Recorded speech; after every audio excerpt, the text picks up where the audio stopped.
اب یہاں سے حج کے احکام شروع ہو رہے ہیں. دیکھیے حج کے بارے میں پتہ بتلا دیں. جس طرح نماز فرض ہے اسی طرح حج بھی کیا ہے؟ فرض ہے. لیکن اس کی کچھ کنڈیشن ہے. آپ نے پڑھا ہوگا بچپن میں اسلام کی بنیاد کن چیزوں پر ہے؟ 5 چیزوں پر. نمبر 1 توحید، یعنی کلمہ طیبہ یا کلمہ شہادت کے مطلب کو دل سے ماننا اور زبان سے اقرار کرنا، ایمان پہلی. دوسری چیز نماز بالکل ضروری ہے، فرض ہے. تیسری چیز روزہ، یہ بھی گزر چکا. چوتھی چیز زکوٰۃ، زکوٰۃ بھی کیا ہے؟ فرض ہے مالداروں پر.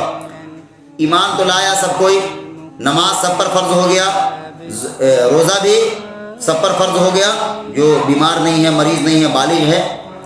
اب زکوٰۃ کن پر ہے؟ مالداروں پر. اتنا جو متعین کیا ہے اگر اس کے مطابق آ جائے تو کیا ہو جائے گا؟ زکوٰۃ فرض ہو جائے گا. اسی طرح حج ہے. حج کے لیے کیا کنڈیشن ہے؟ حج فرض ہو جاتا ہے بالکل اگر کسی کے پاس اتنا روپیہ اور پیسہ ہے کہ وہ کعبۃ اللہ جا سکتا ہے، وہاں رہ سکتا ہے، رہنے کا کھانے کا پیسہ خرچ برداشت کر سکتا ہے، جا کر آ سکتا ہے، اور پیچھے گھر والوں کو جن کو چھوڑ کر جائے گا، مثال کے طور پر بال ہیں، بچہ ہیں، یا جو بھی اور بھی جو اس کے انڈر میں ہیں جن کا خرچ وہ برداشت کرتا ہے، اس کے پاس اتنا مال ہے کہ ان کو دے کر جائے، تب کیا ہو جائے گا؟ حج فرض ہو جائے گا. پھر سے بتلا دیتے ہیں. کسی آدمی کے اوپر اتنا مال ہے کہ کعبہ مسجد حرام تک جا کر آ سکتا ہے، وہاں رہنے کا خرچ برداشت کر سکتا ہے، اور جن لوگوں کو چھوڑ کر جائے گا، مثال کے طور پر بال بچوں کو، ان کا خرچ بھی دے سکتا ہے. یہ دیکھیے شامل ہے. اگر کسی کے پاس اتنا پیسہ ہے کہ وہ کعبہ جا سکتا، آ سکتا ہے، لیکن پیچھے بال بچوں کے پاس خرچ کرنے کے لیے پیسہ نہیں ہے، تو کیا ہوگا؟ حج فرض پر نہیں ہوگا. دیکھیے کتنا بڑا اسلام نے کیا بیان کیا ہے. اس کی ذمہ داری ہے مرد کی، اپنے بال بچوں کو کیا کرے؟ خیال کرے. حج جیسی عظیم عبادت کیا ہو جائے گی؟ منسوخ ہو جائے گی اگر بال بچوں کو دینے کے لیے اس کے پاس پیسہ نہیں ہے، تو وہ بھی شامل ہے اس میں. جس کے پاس کتنا پیسہ ہو، کعبہ تک جا سکتا ہو، آ سکتا ہو، وہاں رہنے کھانے کا انتظام کر سکتا ہو، اور پیچھے بال بچوں کو اتنا پیسہ دے سکتا ہو جتنا دیر وہ غائب رہے گا،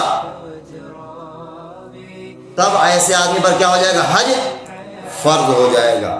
اور حج فرض ہو جائے گا مطلب، فرض مطلب قرض ہے، فرض مطلب قرض ہے. اور ہمارے ہاں کیا چلن ہے؟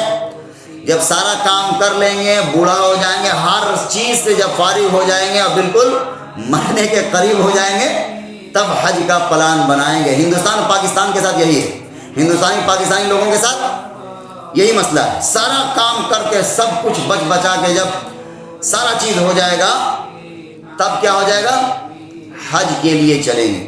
اور باہر ملکوں میں کیا ہے؟ انڈونیشیا، ملیشیا وغیرہ میں نوجوان جن کے پاس اتنا پیسہ ہو گیا. تو بہرحال ہم یہ بتانا چاہ رہے تھے کہ حج کے فرض ہونے کی شرط کیا ہے؟ اتنا پیسہ کا آ جانا. بلکہ حج فرض ہونے کے لیے شرط نہیں ہے کہ سارا کام سے جب فارغ ہو جائیں گے، اطمینان سے بوڑھے ہو جائیں گے، تب حج فرض ہوگا. ایسا نہیں. اور حج فرض ہے اگر کوئی آدمی اتنا مالدار تھا اور بغیر حج کیے مر گیا، تو ایک بہت بڑی عبادت اس سے کیا ہو گئی؟ رہ گئی. اس کو گناہ ملے گا.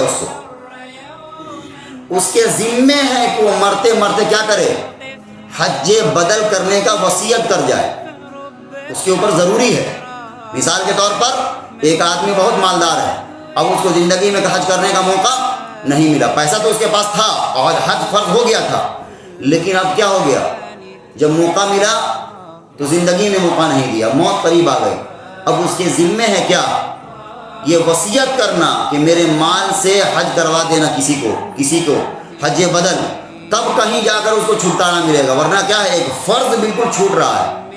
اور فرض کیا ہے؟ بالکل قرض کے جیسا ہے.